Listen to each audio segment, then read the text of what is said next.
I froze in the middle of my kitchen, staring at my phone, the last message from my daughter still glowing on the screen. "Mum, we had the proposal dinner yesterday. Didn't I tell you?" My hands trembled, the weight of her words crushing my chest. Proposal dinner. Yesterday. I had spent the entire day at home waiting for a call, a text, anything. My daughter, my only child, had gotten engaged without me there. I gripped the edge of the counter, the cool marble grounding me as my mind spun.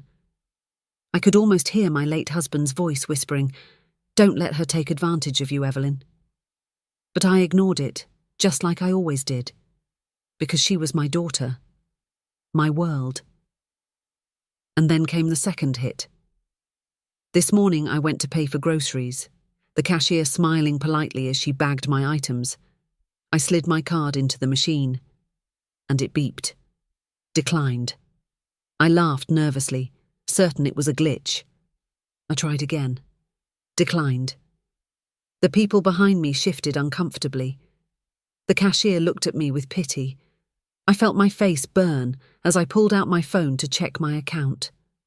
I blinked once, twice. My entire savings. The savings I had been building for years since my husband passed were nearly gone. 7 days ago I had over $40,000 in that account. Now, $51.23. My throat closed. I could barely breathe. My daughter's words echoed in my head like a cruel drumbeat. We had the proposal dinner yesterday. And now my card was declined. The memory slammed into me. The day she first asked for my card, just in case. They needed to pay deposits for the engagement. She had smiled so sweetly. "Mum, I'll just hold on to it for the week. You trust me, right?" Of course I trusted her. She was my baby girl.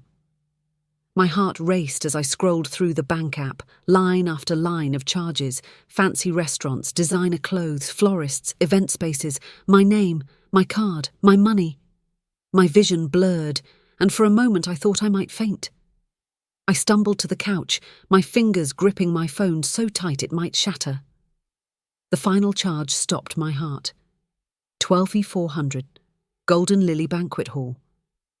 My daughter had thrown the proposal dinner without me, and used my life savings to pay for it. For a moment, I couldn't even cry. I just sat in silence, the air heavy, my ears ringing. I thought of all the nights I skipped vacations, the shoes I never bought, the small life I lived to make sure my daughter had the future she wanted. And she left me out, like I was nothing. My phone buzzed, snapping me out of my daze. It was a text from her fiancé, Luke. "Hey, Evelyn. Sorry you couldn't make it last night. The dinner was amazing. Everyone loved the champagne tower." My stomach twisted in disgust. I couldn't reply. My hands shook as I scrolled up to my daughter's messages. I typed with trembling fingers. Why wasn't I invited? The 3 little dots appeared, then disappeared, appeared, then disappeared again. Finally, her reply came. "Mum, I didn't think you'd want to come. You're always so judgmental. Besides, Luke said it would be better if it was just our generation. Don't take it personally." Don't take it personally. My blood boiled. My throat tightened. I wanted to scream, but the sound caught in my chest like a jagged stone. She took my money. She erased me from her life's biggest moment. And now I was broke. I stood up slowly, like my bones weighed 100 pounds. My reflection in the living room mirror startled me, my face pale, my eyes hollow, like a ghost in my own house. My husband's photo sat on the mantel, his smile frozen in time. "What do I do, Richard?" I whispered. "She's taken everything." The silence answered me, but then a spark. A single fierce thought ignited in my mind. This was not the end. No, this was just the beginning. I grabbed my keys, my pulse thundering, and headed for the door. Because my daughter had no idea what I was capable of when she pushed me this far. And by tonight, she would find out. I drove through the quiet streets with a storm brewing in my chest, my fingers gripping the steering wheel so tightly that my knuckles turned white. The houses blurred past as my thoughts raced faster than the car. Every memory of my daughter's childhood flashed before me. The first time she called me Mum, the day I braided her hair for kindergarten, the late nights I worked extra shifts to buy her birthday gifts. All of it, every sacrifice, was now buried under the betrayal I felt. My phone buzzed in the passenger seat. I glanced over, expecting another text from her. Instead, it was a bank notification. Another charge. Another withdrawal. I almost swerved off the road when I saw the amount, $2,300 at Diamond Bridal Boutique. My heart pounded. She was still spending, right now, using the last drops of my life savings. I pressed harder on the gas pedal, the car humming like an angry beast. My destination was clear. I was going to see her. I was going to demand answers. As I drove, my mind played out every possible confrontation. Would she apologize? Cry? Or would she smirk the way she did as a teenager whenever she got caught lying? I remembered that smirk. The same one she gave me when she broke my favorite vase and blamed the cat, the same smirk she had when she borrowed $100 from my wallet and promised to pay me back. But this wasn't a broken vase. This wasn't a missing $100. This was my future, my security, my trust. Gone. I reached the apartment complex where she and Luke lived, a sleek modern building with glass balconies and a small fountain at the entrance. I parked and sat there for a moment, breathing hard. My reflection in the rearview mirror looked nothing like me. My face was flushed, my eyes sharp with a mix of anger and heartbreak. I grabbed my purse and stepped out, my heels clicking on the concrete as I made my way to the entrance. The lobby smelled of fresh flowers and polished marble. A young concierge at the front desk looked up and smiled. "Good afternoon, ma'am. Who are you visiting?" "Apartment 4B, I said, my voice steady but cold. He checked his screen and nodded. "You can head up. The elevator's to your right." I thanked him curtly and stepped into the elevator, my stomach twisting tighter with each floor. When the doors opened, I was greeted by the soft hum of the hallway lights and the faint sound of music coming from behind one of the doors. 4B. My heart hammered. I knocked. No answer. I knocked again, harder. The music paused, and then footsteps approached. The door creaked open, and there she was. My daughter, dressed in a silk robe, her hair perfectly curled, a champagne flute in her hand. "Mom," she said, blinking in surprise. "What are you doing here?" I pushed the door open wider and stepped inside. The living room was a glittering display of luxury, designer handbags on the couch, shopping bags piled on the floor, and a massive floral arrangement on the coffee table. Luke appeared from the kitchen, wearing a crisp shirt and holding a glass of wine. He froze when he saw me. "Evelyn! Hi, we didn't know you were coming by." I turned to my daughter, my voice shaking with restrained fury. "You had the proposal dinner without me." She sighed, as if I were a child throwing a tantrum. "Mom, I told you, it was just a small thing. You wouldn't have liked it." "You used my money," I snapped. "All of it. My account is empty. My card was declined at the grocery store today." Her eyes flickered. With something guilt? Fear? But it was gone in a second, replaced by that infuriating smirk. "Mum, relax. We'll pay you back after the wedding. You always overreact." "Overreact?" My voice cracked. "You stole from me. $40,000, my savings, the money I was living on." Luke stepped forward, raising his hands. "Evelyn, listen, this is just temporary. We needed to make the proposal dinner perfect, and there were so many unexpected costs. Your daughter said you'd understand." "Understand?" I turned to him, my blood boiling. "You both cut me out. You didn't invite me. And now I'm broke because of you." My daughter rolled her eyes, sipping her champagne like it was all some silly misunderstanding. "Mum, you're being dramatic. We're building a life here. You should be happy for us instead of whatever this is." I stared at her, my hands trembling, my breath uneven. I wanted to scream, to shake her, to make her see what she had done. Instead, I said quietly, "You will regret this. Both of you." For the first time, a flicker of unease passed over her face. I turned to leave, my chest tight, my vision blurry with rage and heartbreak. But just as I reached the door, Luke's phone buzzed on the counter. A message flashed across the screen, and I couldn't help but see it. "Charge cleared. Next step, withdraw cash." My blood ran cold. They weren't just spending my money, they were liquidating it. I spun back around, my voice like ice. "What are you two planning?" Neither of them answered, and that was the moment I knew this betrayal went deeper than I ever imagined. I stood frozen in the doorway, my eyes locked on the glowing message on Luke's phone. "Charge cleared.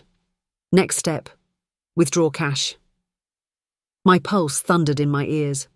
The room felt smaller, heavier, as though the air itself had turned against me. My daughter shifted uneasily, finally lowering her champagne glass. "Mum," she said, her voice sweet but laced with tension, "you shouldn't be looking at Luke's phone." I ignored her, my eyes never leaving hers. "What cash?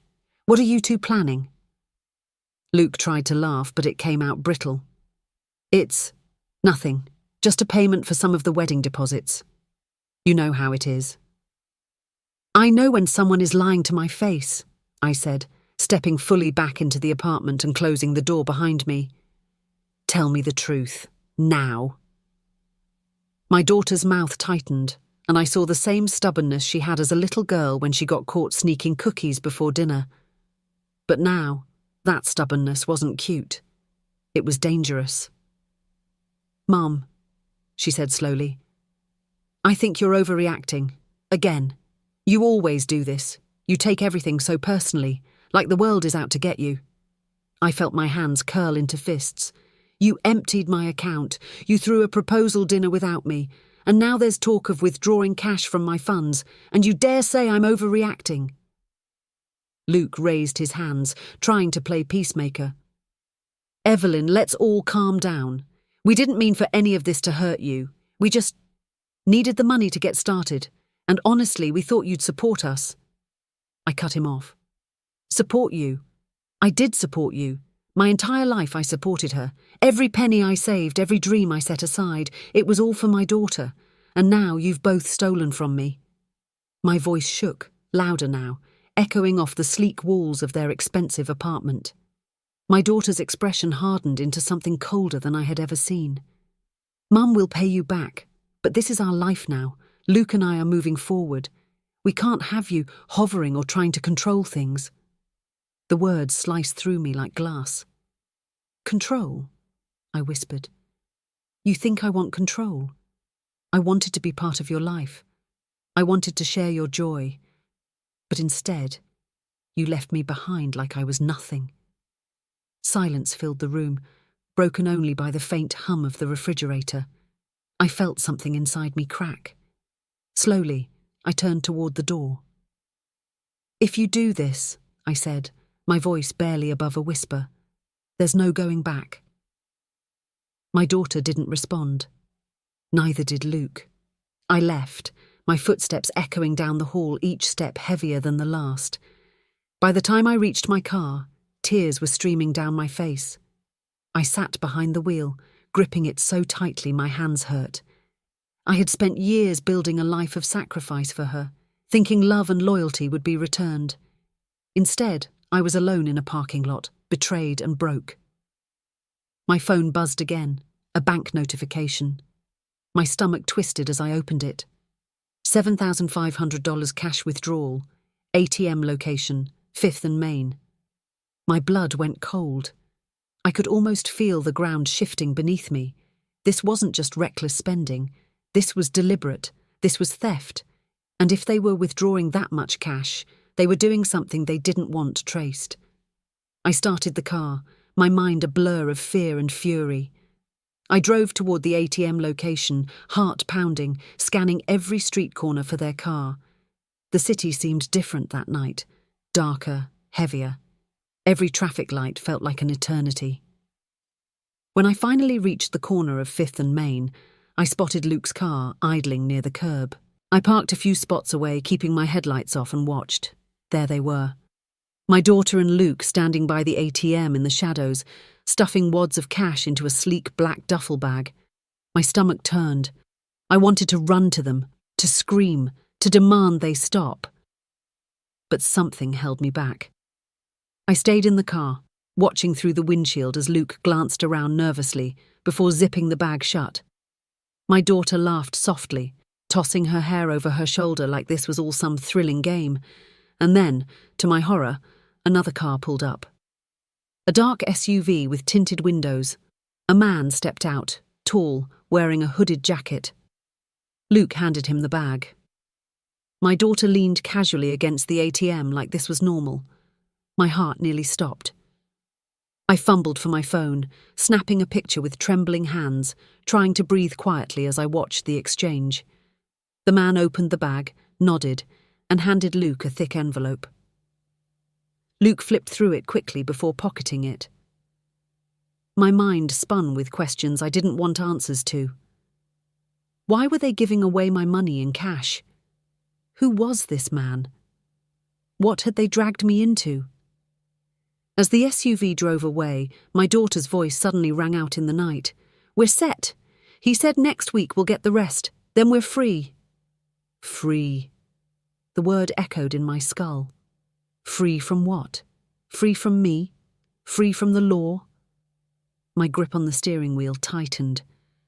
I had never felt fear like this, not just for myself, but for my daughter. Whatever she was tangled in, it was dangerous.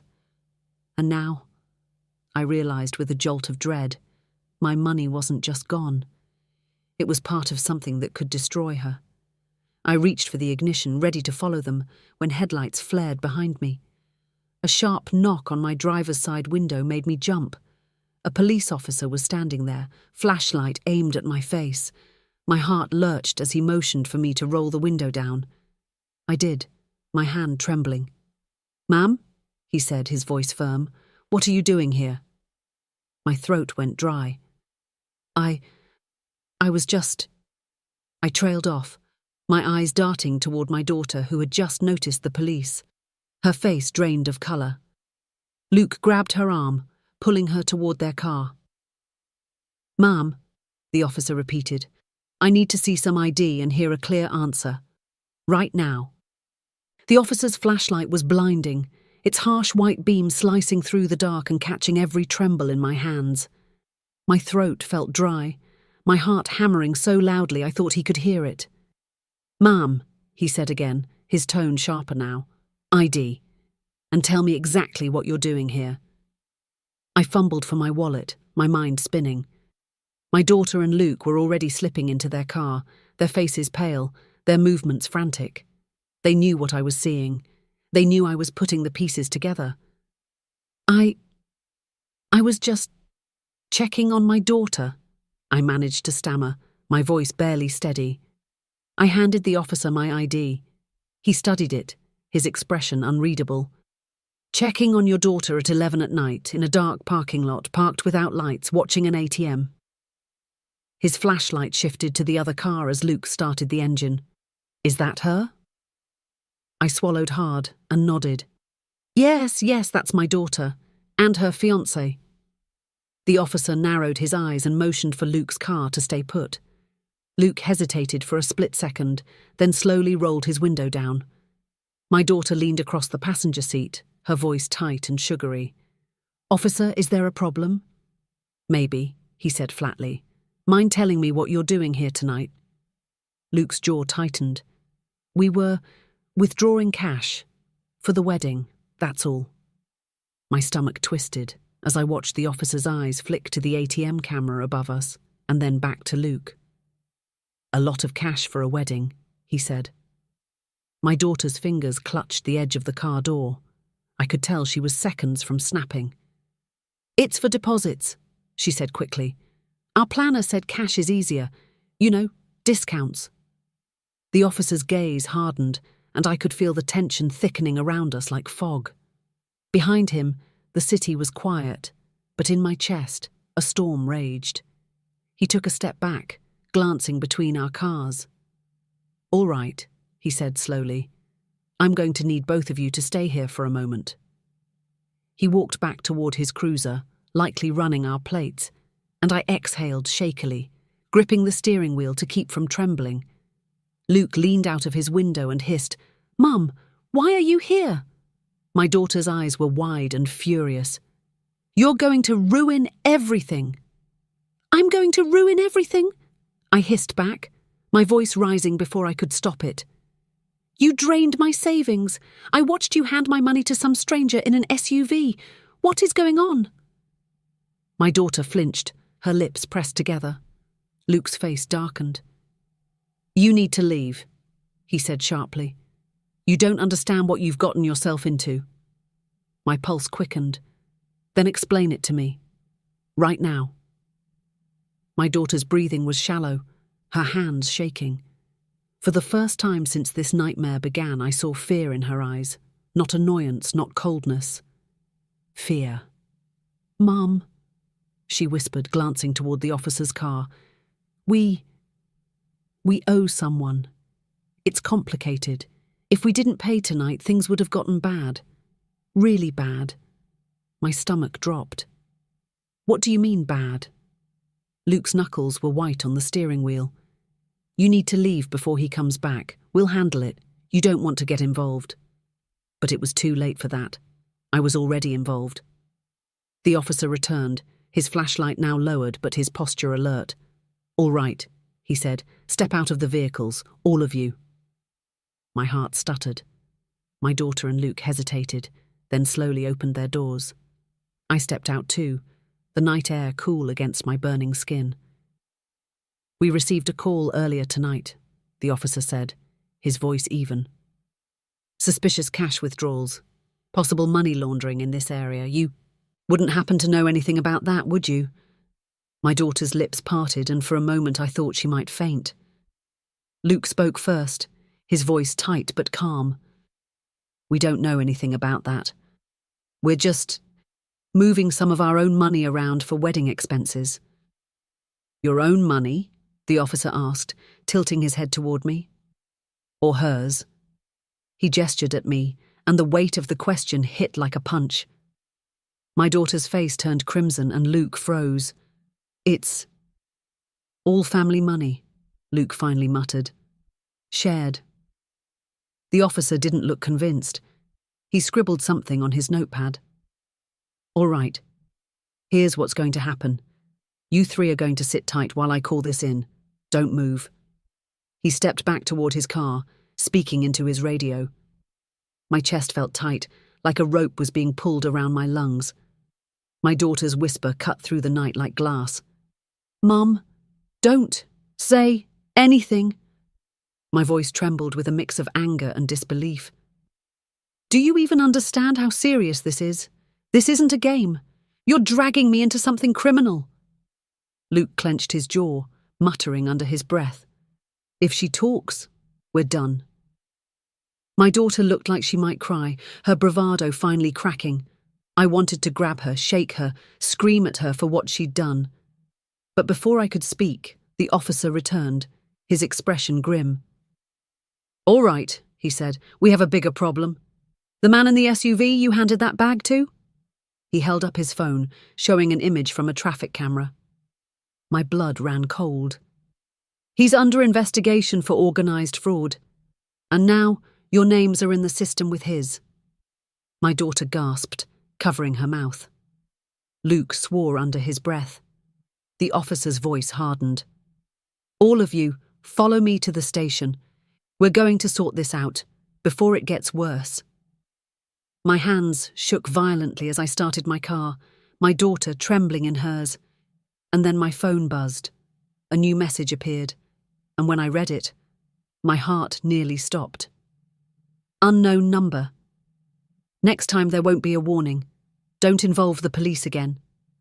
The glow of the message on my phone felt like a knife pressed against my throat.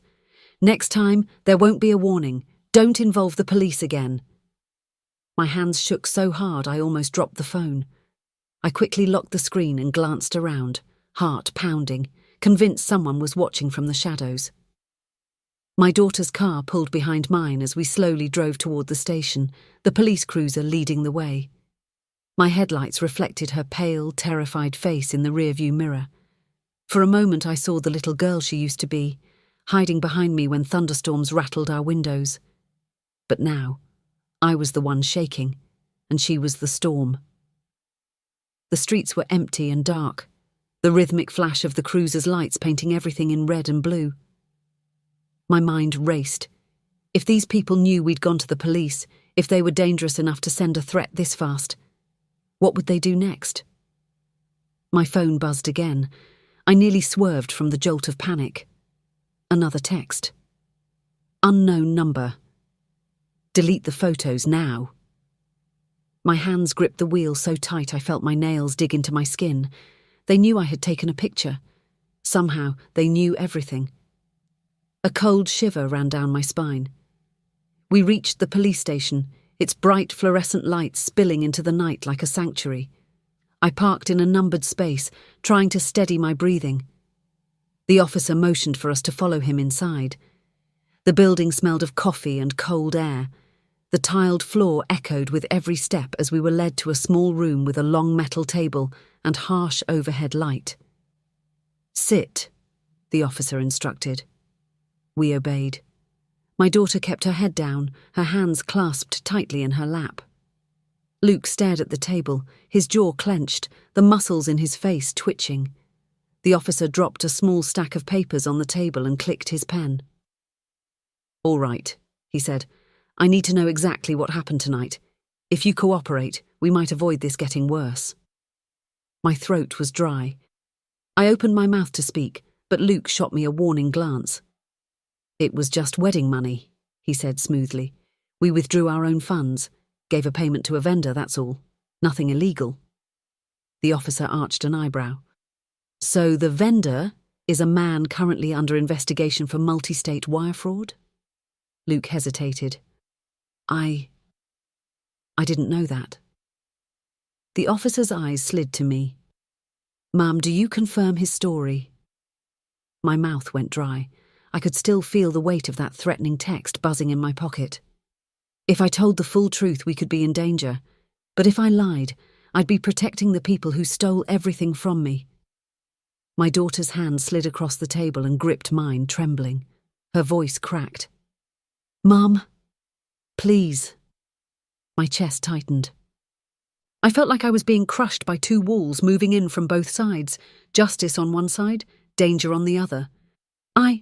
I began, but before I could finish, the station doors slammed open somewhere down the hall. A voice shouted, deep and urgent. Footsteps echoed and two more officers appeared, speaking rapidly to the one in our room. My pulse spiked. We've got a situation, one officer said. That SUV you mentioned. It was found abandoned in a lot on 8th Street. Inside, there's a list with this family's last name on it. My blood turned to ice. A list? I asked weakly. The officer nodded. Names, addresses, account numbers. Looks like whoever you met tonight wasn't just taking money. They were keeping tabs. My daughter made a strangled sound, clapping her hand over her mouth. Luke swore under his breath, running a hand through his hair. The lead officer turned back to us, his expression grim. Until we get this sorted, you're all going into protective holding. Whoever you're involved with clearly knows more than they should. My heart pounded in my ears. Protective holding. That meant the threat was real. That meant we weren't safe. Not at home, not in the city, maybe not anywhere. I reached for my phone, thinking of the messages, but before I could unlock it, the lights flickered. Once, twice. Then the room went completely dark. My daughter screamed. The darkness swallowed the room in an instant, and the sudden silence was suffocating. My daughter's scream cut through it, raw and terrified, as I instinctively reached across the table to grab her hand. Stay still, the officer barked, his voice echoing in the pitch black. My heart pounded so violently I could hear the blood in my ears. A faint emergency light flickered to life in the hallway, casting a pale, eerie glow through the cracked door. Shadows stretched along the walls like grasping hands. Somewhere outside the room, a loud metallic clang echoed, followed by hurried footsteps and the sharp click of a weapon being cocked. My breath hitched. We weren't alone. Luke shifted beside me, his chair scraping against the floor. "What's happening?" he whispered, his voice shaking. "Quiet," the officer hissed, moving toward the door. His radio crackled with static, then a frantic voice. "East Wing is compromised. Repeat, East Wing." The radio cut off with a burst of static. My stomach twisted as I clutched my daughter's trembling fingers. For the first time in this nightmare, she buried her face against my shoulder like she was a child again. "Mom, I'm sorry," she sobbed, her words barely audible. "I'm so sorry." Before I could respond, a heavy thud slammed against the metal door of our room, making the entire frame rattle. My heart leapt into my throat. The officer pressed his back to the wall, gun drawn, signalling for us to stay down. Another thud. Then the sound of metal grinding against metal as someone, or something, tried to force their way in. I crouched low, shielding my daughter, my mind racing. The threats, the cash, the SUV. Whoever we'd gotten tangled up with wasn't bluffing. They were here, for us. The officer leaned toward his radio, speaking in a harsh whisper. "Unit 5, they're at interrogation 2. We need backup now." Static answered him. No voices, no help. My chest tightened as a horrible thought gripped me. We might not make it out of here alive. A sharp crack split the air as the top hinge of the door bent under pressure. Luke cursed, crouching low. "We're gonna die," he muttered, his face pale. "We're gonna—" I snapped at him, whispering through gritted teeth, "Shut up! Stay down!" My daughter's tears soaked my sleeve as I silently prayed for a miracle. Then suddenly, the hallway erupted with shouts and gunfire. The attackers had breached the station. The officer flung the door open, motioning for us to follow him. "Move! Now!" he barked. Adrenaline surged through me, and I grabbed my daughter's hand, pulling her to her feet as Luke stumbled behind us. We sprinted down the dim hallway, emergency lights flickering overhead, our footsteps echoing with panic. The air smelled of gunpowder and metal, every sound amplified in the chaos. We turned a corner, and for a moment, hope flared. The back exit glowed faintly ahead. But then a shadow detached itself from the wall. A man in a hooded jacket stepped into our path, blocking the door, his face partially hidden, but his voice was unmistakable. "I told you not to involve the police." My blood turned to ice. It was him, the man from the SUV. My daughter froze in terror, clutching my arm like she might collapse. The officer raised his weapon. "Freeze! Hands up!" The man smirked, his hands visible but casual, like he knew he was untouchable. "You think a bullet will solve your problem, officer? I don't want her," he said, tilting his chin toward my daughter. His gaze locked on me. "I want you. She made the mistake, but you went to the police." My body trembled as I stepped slightly in front of my daughter. "Please," I whispered, my voice shaking but steady enough to carry. "Take the money. Take whatever you want. Just don't hurt her." He tilted his head, studying me for a long, tense moment. Then, in a voice low and cold, he said, "I already have the money. Now I have to make an example." He reached into his jacket, and my heart stopped. A single deafening gunshot rang out, but it wasn't his. The officer fired first, and the man crumpled to the ground with a groan, clutching his shoulder. "Go!" the officer yelled, grabbing my arm. We bolted through the exit into the night, sirens wailing in the distance as backup finally arrived. Outside, the cold air hit my face like a slap and my knees nearly gave out. I held my daughter tight as Luke collapsed against the wall, his chest heaving. Red and blue lights flooded the lot as more police cars screeched in, and the nightmare began to unravel into the aftermath. Hours later, inside a safe room at the station, the truth came out. Luke and my daughter had been roped into a scam, promising quick cash and a glamorous start to their life if they helped move clean money for a man who turned out to be part of a criminal ring. They used my savings, thinking they could replace it before I noticed. They never imagined the danger was real until tonight. My daughter wept in my arms, repeating "I'm sorry" over and over, her voice hoarse, her perfect hair now a tangled mess. For the first time, I felt both heartbreak and relief. Heartbreak for what she'd done, relief that we were alive. In the days that followed, the police recovered part of my stolen money as evidence. The man in the SUV survived but was arrested, and his operation unravelled quickly after. My daughter and Luke avoided prison by cooperating fully, but they weren't free from consequences. They owed me restitution, and our trust was shattered. Standing outside the courthouse weeks later, my daughter hugged me tightly, sobbing. "I almost lost you," she whispered. I stroked her hair and whispered back, "You almost lost yourself." I walked away into the sunlight, my steps steady. I had been betrayed, broken, and nearly destroyed, but I survived. And I would never let anyone make me feel powerless again.